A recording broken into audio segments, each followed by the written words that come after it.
Good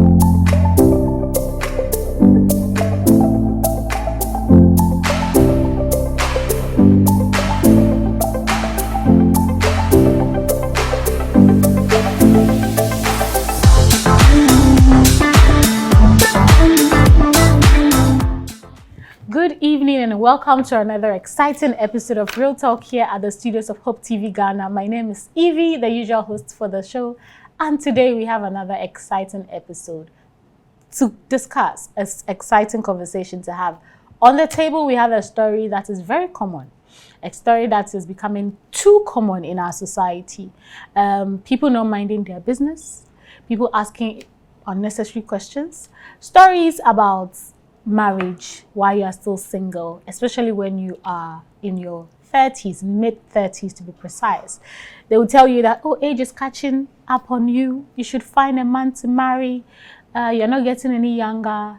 Your eggs are scrambling. You need to find someone and have babies.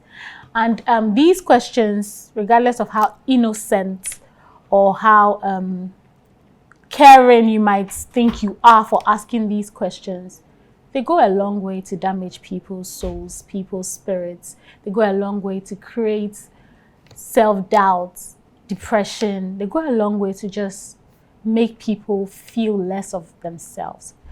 Marriage is something that maybe majority of women want. Some do not even want it, and that is fine.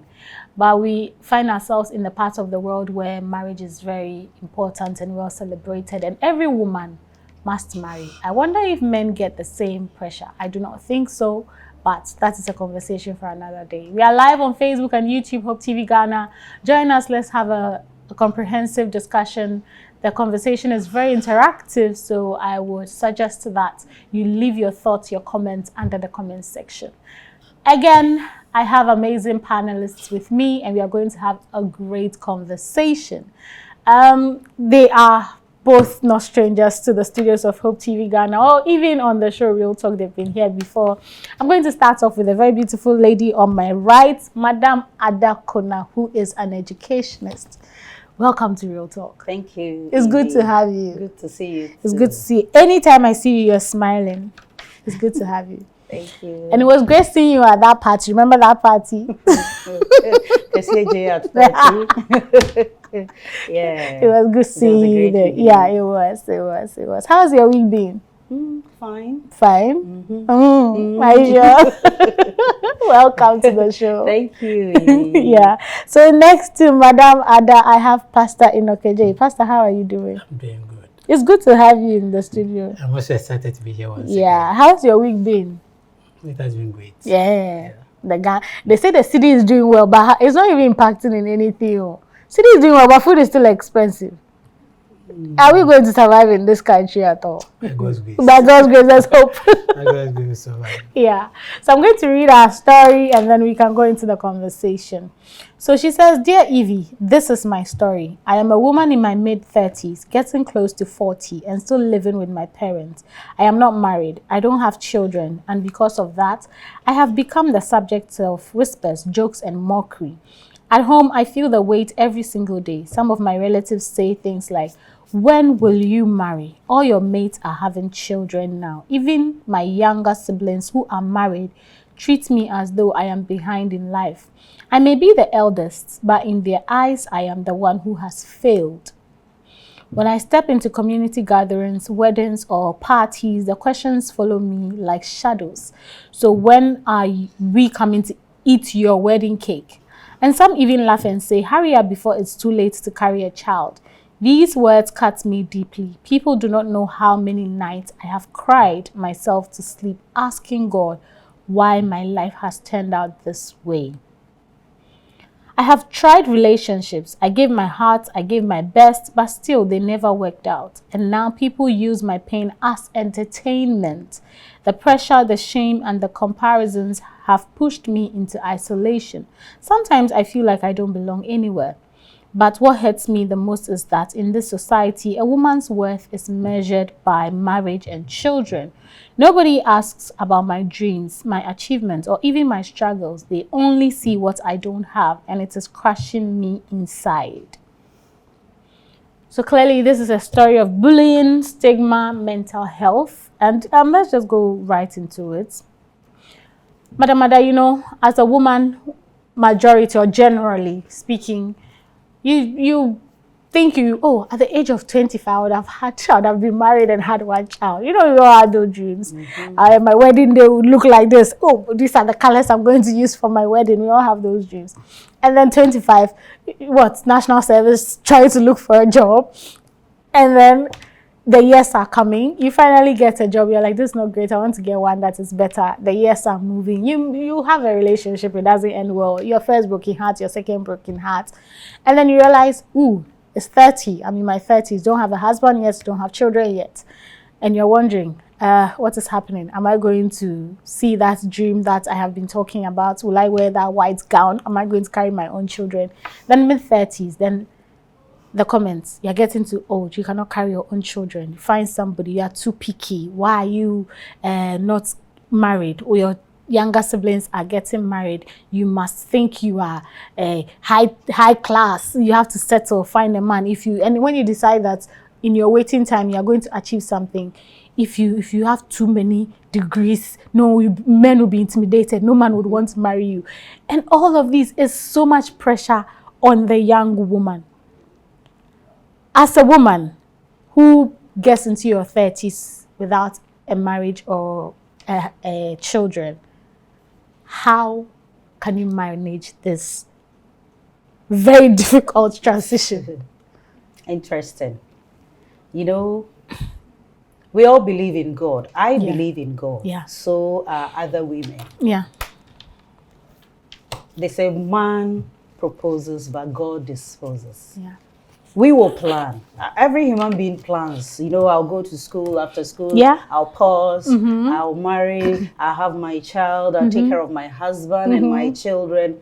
But along the line, things happen. You don't control the earth. No. You don't control your life. That's the truth. You don't control it. So you have your plan then.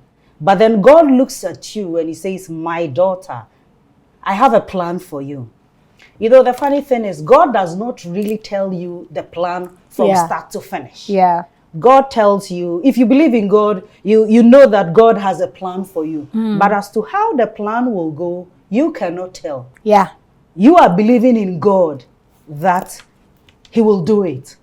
Then you keep living on. He will do it. He will do it. He will do it. You know, yes, we are human beings. We worry. So as she said, you have younger ones. You have older ones, you have friends, you'll be working yourself out at their weddings, their naming ceremonies. Paying for bridesmaids' duties. Exactly. Then you sit back and you ask, is it about me? Yeah. But when you believe in God that he gives you only that which is good, that is his promise. Could it be that the fact that you are not married, there is something good God has given you in that? Because, hey, I saw a story yesterday. She married at 28 and died at 31. Oof. 28 to 31. 3 years of marriage. I want to believe that when she got married, people were so happy. Family, everybody was happy. Oh, now we have a married woman, Mrs. 3 years. You might get married at 40 and you will enjoy your married life for 20 years. Or even 40 more years. What about 80? that one too? So you see, the thing is, yes, as humans, and then we live in a society. So pressures from outside comes to us. You can live in your own world. Yes, you have a mother who has given birth to you. You know our mothers and weddings. Yeah. Our fathers want to have daughter-father dance. Yeah. Mothers want to flaunt their lace and their kente. So they will start asking questions and pushing you. But one thing for sure, God has a plan for you. Yeah. You just have to believe in that. When the Bible says Sarah gave birth at 90, I look at it as it's not just about the age. It's about the length of time. Imagine living all this year. Back then, they were all there. They have mates. Yeah. And mates were even making babies. Yes. But Sarah lived 90. It is the length. It's so many years. So it's about, if at that age, God could come in. Yeah. You are 30. You think at 40 God cannot come in. God can certainly come in Yeah. for you also.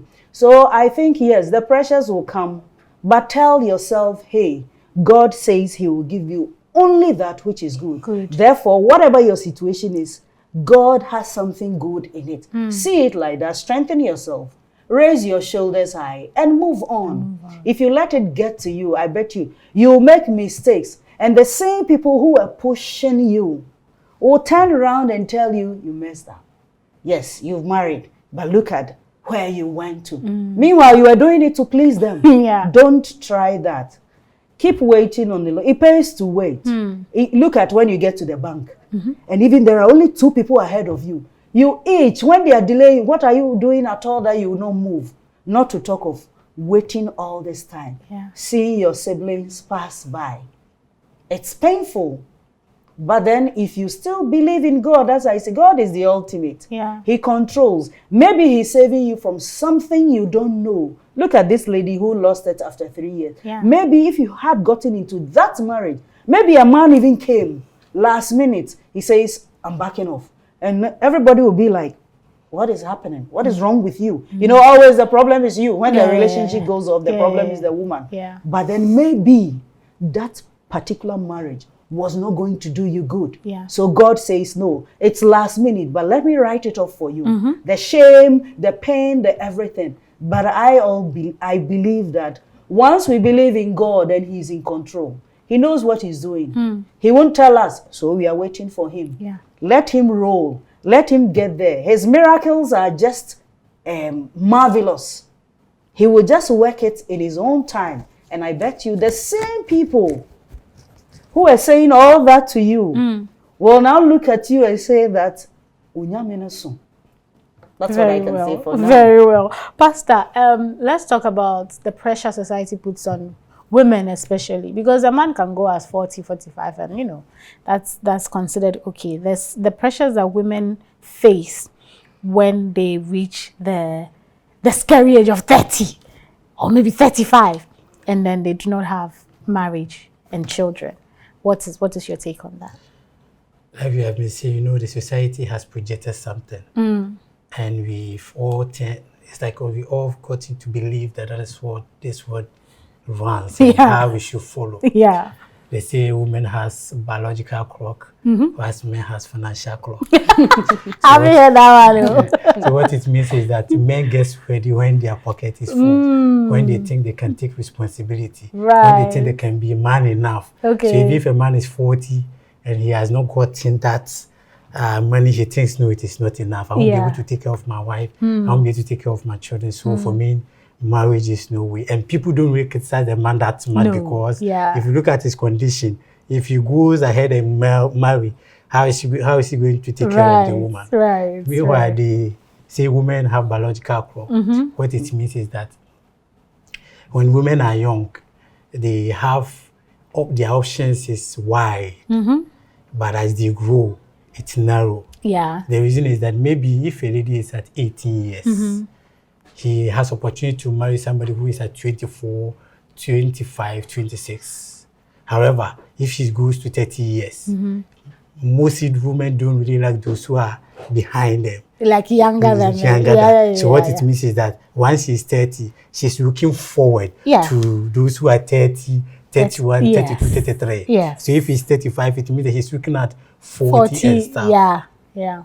So now what happens is that most of the men who may be at 40, around 40, that maybe you are 35, 30, and you are hoping to have, most of them, maybe if they are financially stable, they have settled.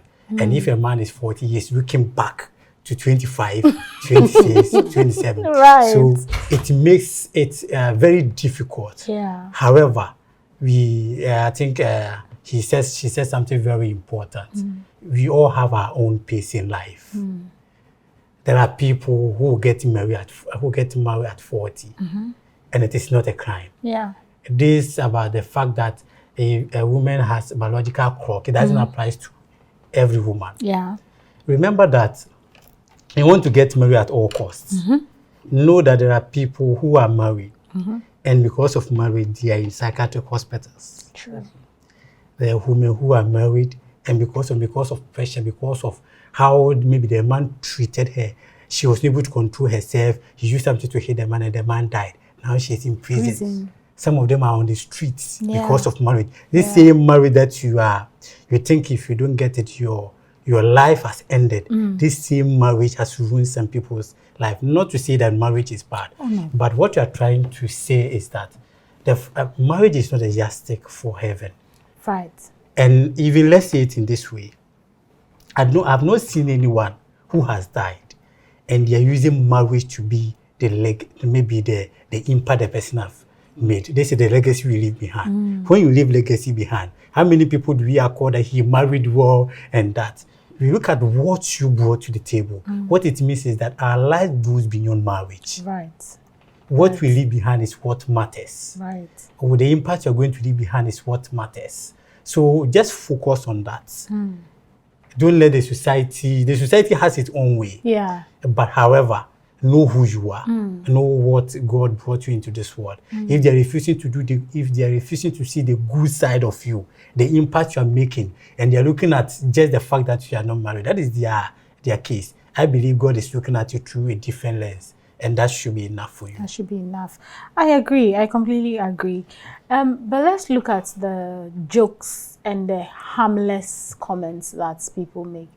And you know, when you get upset, they turn around to say, I only care. Now they are the victim. I was only caring, and I felt like, or some people, they don't even, do you know the one that I don't understand? Now they'll come and they'll say, I'm praying for you. God will do it. Maybe that day you're not even thinking about your lack of marriage or your lack of children. And then they bring your mind back to it. I don't understand why when you're praying for me, you have to come and tell me that you are praying for me. Like, so that I say thank you. Like, it's a little confusing for me, because me, when I'm praying for my friends, I don't go announcing that I'm praying for you to do this, I'm praying for you to. If the prayer is answered, I will jump and say, oh, God has done it, he answered. So when you come and you're whispering, I'm praying for you, God will do it, he has already done it.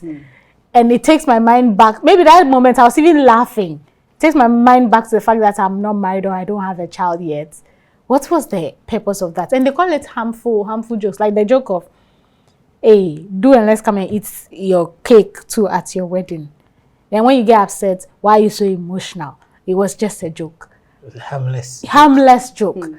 How can we handle those things? I am of the opinion that keep them in check then and then. Exactly. In that moment, I am waiting to come and eat at your wedding. Maybe will be harsh, but I'm waiting to come and eat jollof at your funeral. What about that? Will you smile? Or will I be considered rude? It's interesting, you know. As you said, they will just say it, and the moment you want to talk about it, they'll say it's a harmless joke. Yes. But do we joke about things like that? No. Then I will tell you, it looks like your eyes, one is bigger than the other. And then we will just all say it's a harmless joke. Yes, right. Because, you know, it's because, as Pastor said, the way they have placed marriage, as if you're not married, you are not successful. Yeah.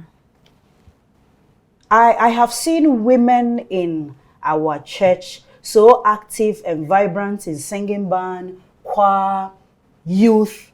They get married, they now don't show up. And when you ask them, the same marriage they were praying for, now they use that as an excuse. Oh, you know, because I'm married, my husband has to come or I have to. Now the same blessing you're asking God for, now you're using that as an excuse to leave God's work.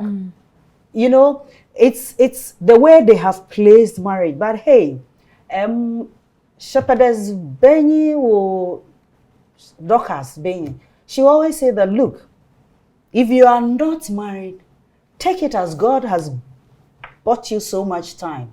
Use it, build yourself whilst you wait for it. Because for marriage, I can say anybody can marry. You can marry at any time.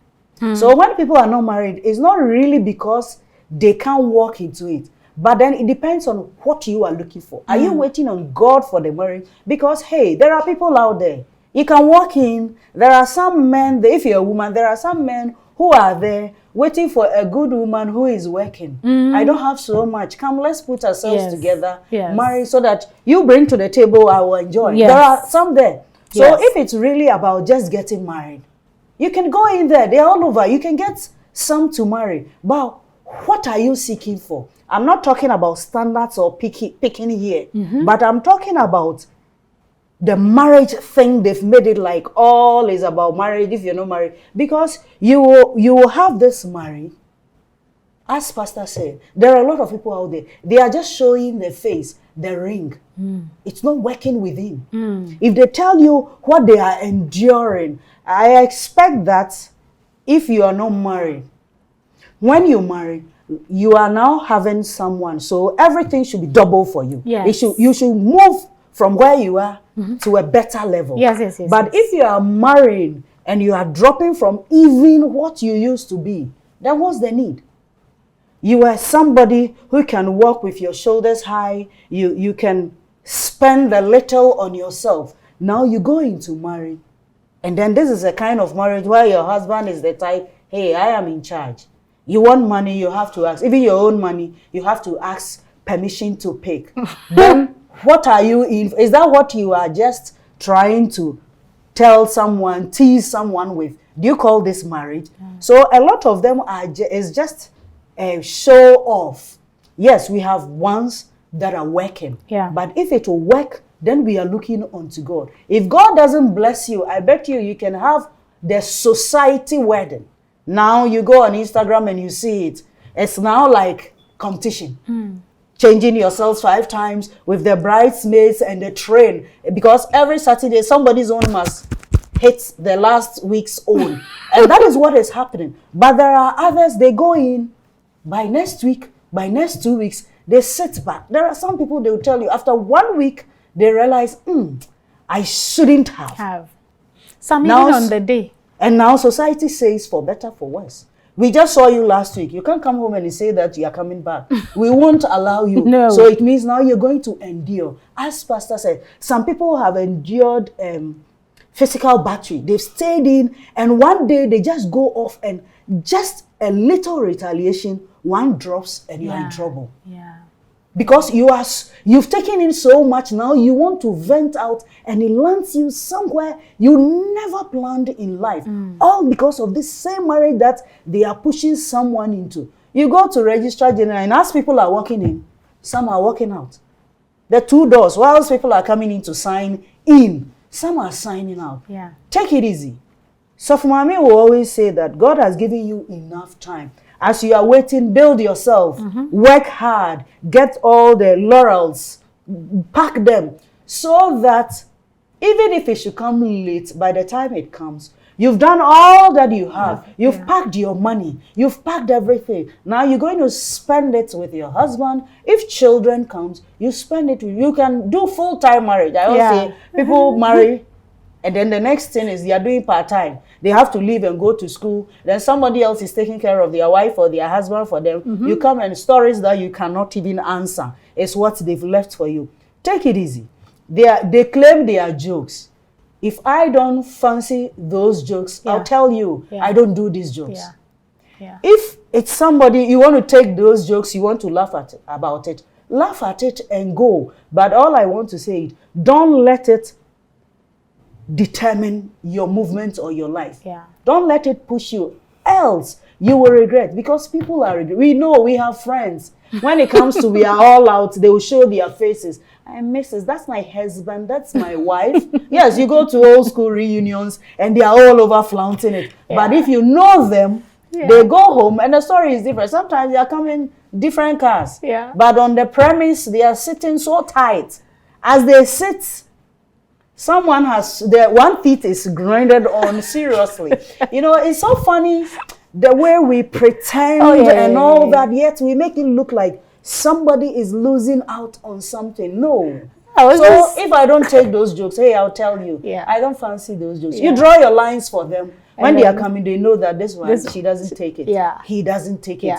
Then they will stay. Clear boundaries. That's all. I just saw something. I was just telling my producer before we came online that I saw something, somebody wanting to call her husband by a pet name, and she went by hobby, and I was asking, is it singing or is gardening? Like, which hobby is this one? What is your hobby? Are you reading books or singing? We just use some things to just put on ourselves unnecessarily. But for the single women out there who are yet to be married, even if they want marriage. Pastor, how can you wait in purpose? How can you enjoy your single life in purpose? You know, some people are single and they're not even enjoying it because they are just waiting for the day that they'll be married. So marriage comes and they realize that they didn't even enjoy when they were single, and now they are married women, and the things that they could have done when they were single, they can't do, because the truth of the matter is there are certain things that you cannot do as a married woman. You can't even, there are certain things that you used to do as single. When I was single, I used to take my bag, decide a day to me and my friends, we are going out of Accra to go and have staycation. How can I do that? I'll get up one morning and tell my husband, oh, I just decided I'm going out. It doesn't even make sense. But people do not enjoy when they are single because they are just waiting for that marriage. But how can you wait in purpose? How can you wait and make sure that your waiting is beneficial before marriage comes? I strongly believe that there's time for everything. And every period, every moment of your life has its purpose. There was a time that you were a kid, that people have to take you to school. Yeah. People have to beat you. People have to do a lot of things for you. There was a time people realized that now you are of age, you can do certain things for yourself, and they stop it. There's a point in time, you will see that even though you are not married, by this time you are matured enough to take certain decisions for yourself. You are matured enough to rediscover yourself, redefine your purpose, and find your way out. Yeah. Now, this single time is the time that if you want to get married, it's an opportunity for you to put yourself together. You should know who you are. That is the first step. In your single period is about you discovering who you are. Because if I know who I am, I know who I can live with. That is the most important thing. If I know who I am, when I meet you and I can live with you, I know. You know, yeah, true. But a lot of people don't even know themselves. Yeah. Yet they want to go and live with somebody. Live with another person. And when you go, you want to know the person, meanwhile you don't know yourself. So in your single period, take the advantage. Know who you are. Know what you like, what you don't like, what you can take in, what you can't take in, what can upset you, a lot of things. Figure it out. Once again, you need to find out your career path and everything. Because you don't have to, because when you discover your career path, you know whom to choose to marry you. Yeah. Because you don't have to go and marry somebody who will come and tell you your career is a problem for men. Yeah. When you go to marry, then there are issues. Because the kind of work you do, the kind of time you wake up and go to work, the kind of men you work with when you are working and stuff, a lot of people have issues. Yeah. So when you know your career path, when you meet someone, this is me, this is my career path, this is where I'm going. And that is where even when you meet someone, you're able to have meaningful conversations. Yes. Because you know where you are going and you know where you don't want to go. So in the conversation, if that person may sound a threat to you in the future, you'll be able to identify that no, this person may be a hindrance, an obstacle for me, so I'm not going. So in your single period, an opportunity for you to discover your purpose. Another one, in your single period, is the period that you have opportunity to scope around, to learn so many things. How many books are you reading when it comes to even marriage? When you marry, you take care of children. Have you even bothered to learn about children? How to take care of children? Have you learned about those things? Have you learned about family issues when it comes to marriage? Because you don't know what you're going to face. Yeah. You have heard a lot of people who have married handsome men with gentle attitude, but their in-laws are the problem. The sisters of the husband are the problem. If in case you miss certain things like this, how are you going to handle it? Yeah. If you go and meet a man who at the end of the day, when you do something, he will not talk, he will keep it. But one day when he decides to, you say 70 years ago when you do this and you're like yes. So you need to study a whole lot of things. So I believe that we have to take advantage of our single period. So that at the end of the day, we don't find ourselves wanted. Yeah. If somebody asks you, who are you? You should be able to define it, who you are, when you are single. If you are finding it very difficult to define who you are, how will you be able to let the person who is coming to your life know you? Yeah. Because if I know you, I can treat you right. Yeah. If I don't know you, I'm only trying to pick pick things. What should I do? I'll be guessing. In a way, I'll be hurting you along the way. But if you are able to discover yourself and you have able to let me know who you really are, when I come into your life, I know what I'm coming for, and I know the tax and the responsibility that are attached to coming into your life. So I believe that we should take advantage of our single period and try to make it purposeful instead of waiting on in the name of waiting for marriage, as if you live for that. We don't live for that. It is just a complement. That's what I want people to understand. If you're going to marry, you have a life that you're going. God created you for a purpose. We are heading towards that purpose. However, God has made God has given us something opportunity that as you go along, have a complement, somebody who can help you along the way. If you want somebody to talk to, somebody you can talk to, somebody you can believe that he can give you genuine advice because he cares for you, because he understands you. So I believe you should take advantage of our single period. Yeah, absolutely. I agree. We'll have to go for a quick break. When we come back, we'll look at the family, because from her story, even her younger siblings are seeing her as a failure because she's not married. This is Real Talk. Do not go anywhere. We'll be right back.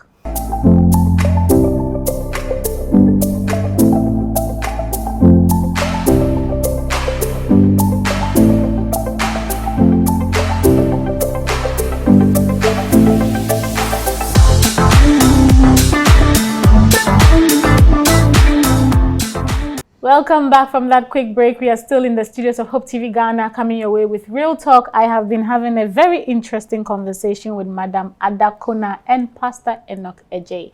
Today is about a lady in her mid-30s who is not married, does not have children. Society is just hammering. When are you going to have children? When are you going to get married? And family members are being rude and mean to her. And this is causing her a lot of pain and some pressure to find someone and settle with. And we're trying to just let her know that marriage is not everything. Marriage is like Pastor said, it's a complement. There are so many things to life aside marriage. And so right now, let's look at the family. Madam Ada, you know, she said, my siblings, younger siblings, see me as a failure.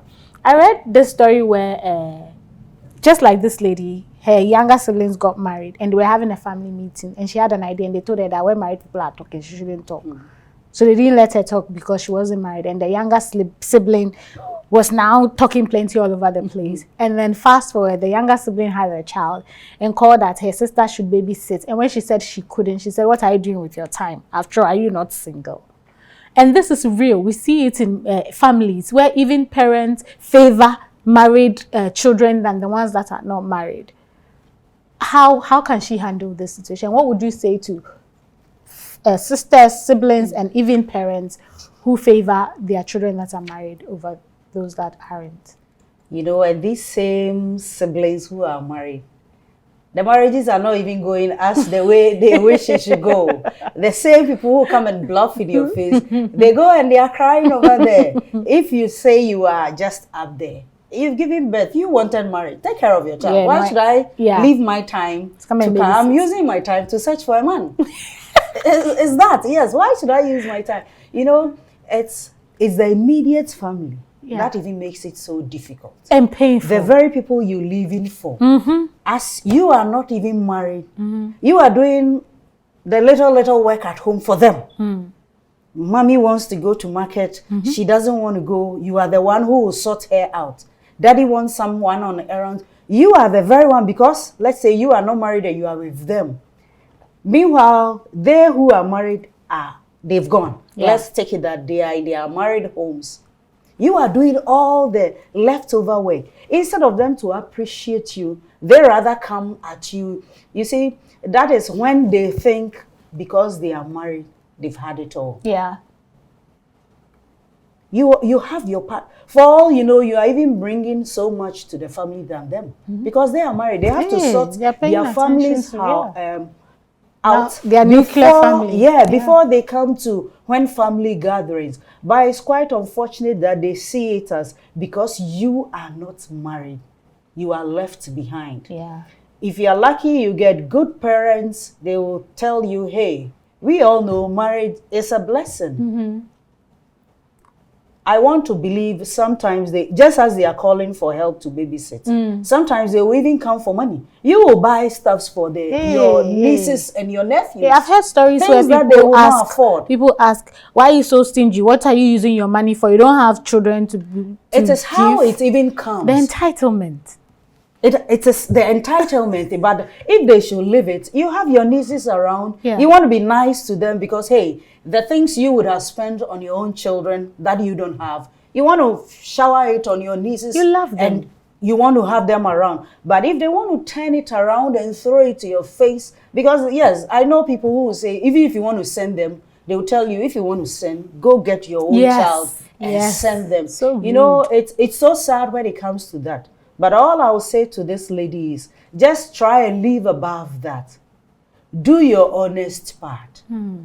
Because, hey, yes, as Pastor said, use it to build yourself. Know yourself. Some of the comments, I know, you know, in this world, everything, people will have something to say. Everything. Whether good, they will talk about it. Bad, they will talk about it. Whatever it is, they will talk about it. If you don't go to school, they will say that you're wasting your head when your friends are in school. Now you try going to school, the school is too much. Hey, slow down. So what do you do? So where do you want me to stand here? Yeah. So just focus. Don't let it get to you. I'll tell her she shouldn't let it get to her. Yeah, sometimes it's painful. When you want to cry, yes, cry in your closet. Yeah. As for tears, people cry for so many reasons. So if you want to cry about a bad comment coming from somebody you think you love so much, fine. But then she should just live above that. I tell you, you know, I tell people that when you do things like that to God's children, that is when God proves you people wrong. If she should wait, still hoping it, the kind of marriage God is going to throw at her, these siblings will come envying her. That I know. You know, when you dare God, I'm serving God, the God we serve, he's not just like, he doesn't take what people say. He has his plan. So you think you're making fun of God's child. No, you wait. What God will put on this lady, the entire family will think, so you that you got married just few days or few years, look at how it is going for you. That is how God will. So she should just not worry about, yeah, I know it's painful, but she should just live above that. Life is not, as Pastor said, life is not all about marriage. Yes. Marriage lands people in different places. But I tell you, if she should have conversations with these siblings, tell you exactly what is going on. It's not as the way they paint it, but because they want to just throw it to your face. Your own parents, you live with them and you see what they've gone through. Yeah. Sometimes they don't really tell us, but the little things you see, you could tell. see that mommy and daddy, there is something going on. There is a little anger. Tension now. So it's not all that rosy. So if they want to make it look like you are losing out because it's not that, hey, you have all your time. You come from work and you can throw your feet on the center table and then pick your remote. What about them? They come from work. They have to run around. Children have to do homework. They have to cook because daddy wants fresh food and all that. Whilst you're also enjoying. Are they comparing that? Or they always want to compare from their side? Oh, yes. I'm also going to compare from my side. Yeah. There's so much time I have. Like you said, I just pick if it's one night, you just sleep, you wake up and you pick your bag that you're going for a vacation. You're good. You don't have problem with anyone. But to go and write application, daddy, I want to go here, the children has to go to auntie, they have to go to grandma and all that. By the time you are done, the vacation is over. It's not even feasible. How do you live with somebody and you wake up in the middle of the night and say you're going gone. somewhere? If they do that, you wouldn't like it. So it doesn't even, it's not even So feasible. she should just, yes, I know, comments are not easy. She should just grow herself, try and take it in. You know, it's the way you react to them. That is how they get to you. When they see that, they make those comments and it gets to you because the moment they say it, your face changes, you start becoming emotional. They will keep doing that. Yeah. Just ignore it. Let them know that it doesn't hit you. Yes, go to your room and cry. But to their faces, let them know that it doesn't get to you at all. And then with time, they will realize that, let's still cry, it's not working again. Look at what we are enduring and we are even pushing. One day they will even come and tell you that, my dear, calm down. Wait, because where we've gotten to, we wish we were like you. Actually, behind the scenes, they envy you. They envy all the time you have, all the things you can do for yourself. They envy you. Yeah, but they turn around to throw it into your face. There are benefits to being single and benefits to being married. Exactly. So she should just live above that. Keep building herself. You have enough time that the mistakes they going into early marriage to commit, the way they solve problems, you will sit back, just as Pastor said, you can read on even how to train today's children. By the time God gives you your own, you see that things will just be falling in place because you have had time to go through all their mistakes and lessons. You've read about it. You've done their corrections that will guide you, and some mistakes you will not make. So she should just live above their comments, because if she should get married today and now she goes and she comes and say, hey, marriage is not easy, she should complain. The same people will tell you, hey, you got married too, you are complaining. So where from this one? So she shouldn't worry at all. Families will always be families. They will say hurtful things. Even if all of you are married, there are certain comments family will say to you. And they are family. What can you do? You still have to forgive them and move on. So she should just try and forgive them as they pass those, in quotes, silly comments, because it's silly to her. It doesn't make sense to them. She should just get over them, keep on living, keep on enjoying her moments. If you don't look at that, then you are trying to be ungrateful. God has given you time. You are not even living today, as you said. Now you get married and you realize that I couldn't wear all those heels. I couldn't party around. I couldn't go to all the vacations I had wanted to go with my girls. Now you are married. Even if you don't have children and you want to go for the vacations, you have to ask permission. You have to, even if it's not permission, you have to agree with your partner that I am leaving you for 3 days. I want to go with girls. And hey, people will say, a married woman hanging around with girls and all that, So she should just be grateful for God giving her that time. Do all you can, gather your money, go on the vacations, the countries that you can never go on when you get married. Go on all of them, visit them, enjoy all the take-out foods, the restaurants, so that when you marry and your husband says we are doing home food, at least you've also enjoyed all those fast foods out there. And she should just use it as fun. She should just get over it and then enjoy. That's true. Pastor, the church. How can the church be a safe haven for single people and people without children? Because the church is one of the places that would remind you of your struggles. It's a greeting now. I don't say, oh, how are you? They even use the happy Sabbath. They'll greet you with, what they think is a problem. How can the church be a safe haven? I think that the church has a role to play, and the church has its mission. I think the church, we have to preach identity in Christ instead of identity in status. I think most of the time that is what is going on in the church. We preach identity in status. So your status in life determines how we treat you. So let's say that if you are not married, people begin to see you as less of a female or something, or less of a woman. However, I believe that the church is there to groom people for Christ, for salvation. And the church is made up of short people, tall people, people who are single, people who are married, people who are fat, people who are thin. Everybody comes together with their unique qualities, unique abilities to be able to make sure that the church functions well. You trying to focus on the fact that a person is not married, forgetting that this same person has a beautiful voice that he used to support the church and make sure that worship goes on well. You've forgotten the impact that this person makes at the deaconry department, treasury department, and all the other department. You want to refuse to see all those good things that the person is doing to make sure that the church flourishes, the church goes on. You just only want to see the fact that the person is not married. Because of that, the person is less of a woman. That is unfair. And I believe that God don't like that. And I believe the church should find a way. Sometimes the way we call on people who are not married and stuff. Sometimes send a signal that if you're not married, then there's a problem with you. Yes. Then they'll say all of you do. Sometimes you have the first one you went, the second one, the third one. At a point in time, you don't want to go again. But you're looking around, people will be saying that maybe she is with someone and stuff. Yeah. A whole lot of confusion.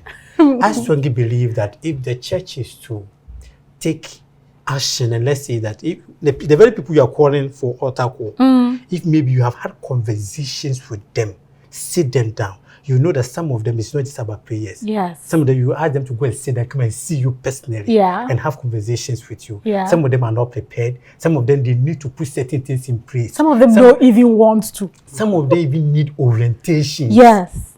Before they can be able to venture into this marriage whole thing. Yeah. So I strongly believe that the church should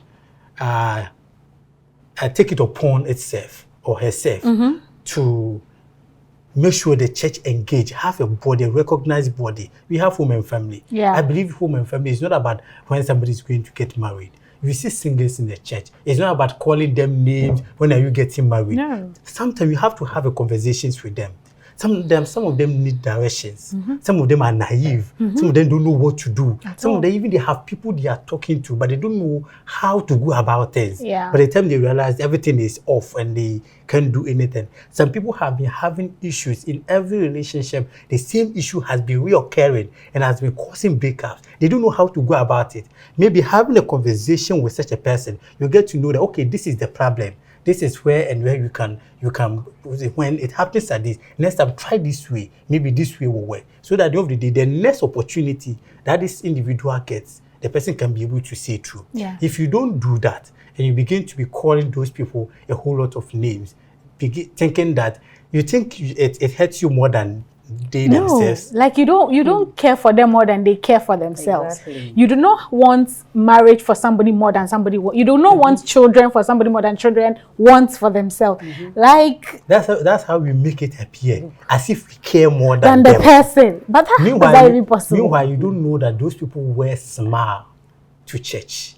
When they go home, they cry. Yeah. So those words that you even see as harmless joke, it goes there and scatters their brain. It pierces their emotions and everything. It destroys them. Yeah. So I strongly believe that the church, one thing again, to the church should know that marriage is not a yardstick for heaven. Yes. But marriage can take you to hell. Well, it can happen. Yeah, depending on how it goes. Yeah. So I think the church should take opportunity to nurture the young ones. Even though we are trying to encourage this lady for her to, let's say, grow beyond the words and stuff. However, marriage is a beautiful thing. Yes, it and is. everyone wants to enjoy it, yes, even though there are issues in it and stuff. However, it's a beautiful thing. Yeah, you're going to bring children to life. You're going to nurture. You're going to do a whole lot of things. So what you're trying to say is that the church should make sure that those who are not married benefit from the church by putting mechanisms place that will be able to help them so they can figure themselves out, not always calling them names and stuff. Yeah. And yes, I think our time is fast spent. Before we go, I just want us to talk about, yes, marriage is a beautiful thing. We all agree when done right, when done the right way, you know. So my question is practical steps for this woman. Yes, you can tell she wants marriage. It's different when I know somebody that personally does not want marriage. And that is her cup of tea. That's fine. And she's enjoying her life to the fullest. And marriage, so for this woman that wants marriage, or people that actually want marriage. You know how some people say, oh, I want marriage, I want to date somebody, but they are always sitting in the house 24/7. Even when they go to work and they greet them, their head is like this. They are not sociable. My question is, God will not drop a man from the roof to come and marry you. So what are some of the practical ways, if she's not putting herself out there enough, you know, do your bit and let God do what he wants to do. That way, when you can even tell yourself that if this is for me, it will happen, because you know you've done your part. It's like people that say, I'm waiting on God, but they don't do anything practical. God will not drop from heaven. So what are some of the practical ways that she can put herself out there to maybe find her Boaz? Yes, you see, but because of these comments, now you want to resign yourself to your room, because when there is a wedding, you think they'll say, this is your 90th wedding. You see why you don't have to listen to them. So you wouldn't want to even go out when there are programs, you go, and because you think you're going to meet the same old faces, and they'll tell, hey, you are here too. Today too, you are here. Yeah, don't eat cake. Okay. So it's like you want to stay off. No. Be open-minded. Yeah. You know, in as much as you want to, it's about marriage. That's why I'm stepping out. No. Live your life. That's what pastors know yourself. Yeah. Make your own. You know, as you move along, there are people who have people in their lives, and they are still praying to see even if it's the right person, and they are not getting the answers. Yes. What about that too? Yes. So do your bit. Stay above the water. Don't bury yourself. Ignore those comments. They will come. Some of them, even if you don't go, they will pick phone and call. We didn't see you. Oh, if you had come, they will tell you if you had come. Yeah, I met somebody. Yes. The same people. Meanwhile, when you go to, they will say it's your face. So she should just live her life. She should stay out there. Staying out there doesn't mean when you hear an event, you just want to go there and start spying around because you think there is a man out there. So I keep telling people that maybe your soulmate is not even in your vicinity or even in your region. But stay out there. You know, that's how come people will say one relationship fell on the other. The fact that you want to stay out there doesn't mean that anybody who crosses your path and smiles to you because you also want marriage, you jump to the person. Yeah. By the time you realize you go 1, 2, you want to show off, and the next minute you realize that it was not even up to what we were going for. Then people will say that the relationship has fallen off. Yeah. Then now they start counting for you. She should just live her life. She should live herself. Go out. If it is time you go out, go out. If you want to have fun, ignore the comments that will come. Go out there. If it is in the group at church, you think at church, because, you know, I say, it's the church where we think when we go to, rather, they should save us from these family comments. That is the worst place. That place, it even comes with memory verses. You know, they back what they say with Bible quotations, and it makes it worse. Yeah. But is it because of that? Right. You are not going for the other blessings God has in store for you. She should just be out there. If it is work, she should go all out. Corporate companies, they have these meetings and all that. Live your life. Don't let those comments push you somewhere. She should just, you know, it's not all about the marriage thing. That's why I'm saying it's not all. If it comes, fine. If it doesn't come, you still live. There are people. There is this woman she died at Mama died at I think 75, 80. We have been there for long, so we know that she didn't marry. She didn't. The elder sister died, and the children were a bit younger. So she was the one there when the sister was sick. She said, take care of my children. So she dedicated herself that, then I will not marry. I'll rather take care of. And they've all grown, and she lived with, I think, 2 of them. Until she died, when we went to the burial at their church, not an Adventist church, people were saying, oh, you've given your mother a befitting burial. They were didn't know. They did. About 70% never knew that Mama was not their mother. All they know is and they gave her a beautiful burial. Yeah. Unless those of us who have lived in the neighborhood and we know her sins. So it's not about, some people give birth and they don't even take care of their own children. Being a mother is not biologically carrying a child. Some people are married, they are not taking care of their home. They have mates all over, handling their husbands and all that. So where lies the marriage that you think you are in? Is it just having the ring? Or the name? It is a whole job. Yeah. So as you want to go in, you should be responsible for all that. So she should just not use that as number one. She should live her life. God has a plan. That's all I'll say. God has a plan for her. And by the time God sets the plan in front of her, she will just tell herself, then why did I even waste my time crying all this while? She should just be herself, not just thinking about everywhere she steps, I'm spying out for, you know, people hear our stories. They listen to us. They hear from people. Now you get one guy out there who will just listen to that story people are saying about you and present himself as if he's in for you, you're good and all that, because he's been made to know that you are desperate. Yeah. So he will just come, and because you are indeed desperate, you just jump onto anything. Yes, he will come as a church member. Because we are all in the church, but are we all Christians? No. Yes. So he will come as a church member. You say, I wanted. He will come. You are desperate. You get married, and afterwards you realize that it is not what really you wanted to get. Okay, So yeah. she should just not make it number one. Without that, there is no life. There is so much to learn. Now, if you go online, there is this coding, writing, this internet stuffs, and people are making money out of that. Why do you stay back, hide yourself, wallow in self-pity just because you are not married?